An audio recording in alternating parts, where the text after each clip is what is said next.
And now, your Precision 18 forecast. News 18. Weather from where you live.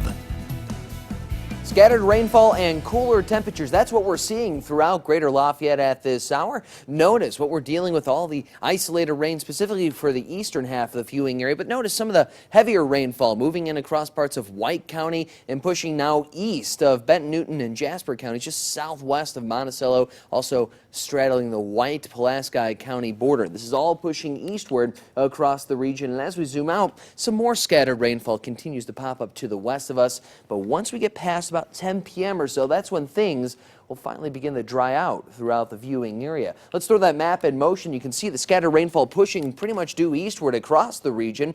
Mainly dry conditions off across parts of western Illinois, parts of Iowa as well, as temperatures begin to cool off out there. In fact, what we're dealing with off across parts of the Great Plains, the upper Midwest, freeze warnings and frost advisories throughout portions of those two regions. Notice through Wisconsin all the way down through Kansas, dealing with those freeze warnings. The light purple on your screen there, the frost advisories, those even go into northern Illinois, and that is because temperatures across parts of the Midwest, the Great Plains, are plummeting. We're already 19 degrees cooler than where we were yesterday, 24 hours ago in Chicago, 27 degrees cooler in Madison, almost 30 degrees cooler in Des Moines, Iowa right now than it was just 24 hours ago, where it is 48 degrees there, 53 Chicago, still holding on to 65 currently in Terre Haute. Closer to home, however, dealing with temperatures in the mid to upper 60s, 66 Crawfordsville, 68 Frankfort. Here in Lafayette, seeing the cloud cover, the isolated rainfall, 64 your current temperature. We had a high temperature of 74 earlier on, so since the rainfall has moved in, temperatures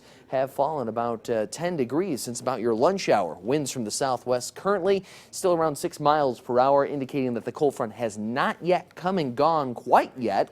And as it passes off to the east, we'll see those winds shift back to the north, and that's when temperatures will begin to fall. Higher pressure bringing in the northerly wind flow in across the region, and that's going to drop temperatures, but not before we deal with all that rainfall. The Storm Prediction Center of America still insisting that there's a marginal risk of severe weather. I'm only expecting a few rumbles of thunder, maybe some heavy downpours, and honestly, maybe some gusty winds across the region. Your snapshot forecast this evening, Teresa Brown, beautiful backdrop there. The harvesting corn, 63 degrees by 7, back down to 55 midnight. Overnight, 45 your overnight low temperature in West Lafayette. Tomorrow, mainly clear skies throughout the afternoon. A beautiful fall-like day with temperatures much cooler than what we've dealt with the last couple of days. 61 your high temperature in West Lafayette for tomorrow. A high temperature of 64 on Friday. 73 on Saturday. Now, rain chances do return on Sunday as another frontal boundary moves in over the region.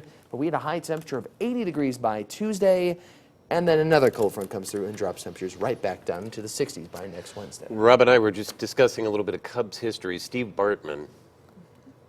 Yeah. I don't. Like, let's not. Just ignores that part of the history. I love that. Let's not talk about 5 outs away in 2003 in the NLCS, shall we? Moises Alou should have made the catch anyways, and then it was Alex Gonzalez. But let's not talk about that. Well, here we go. We're starting a new NLCS, and they don't have that to worry about. Coming up, why Joe Madden shares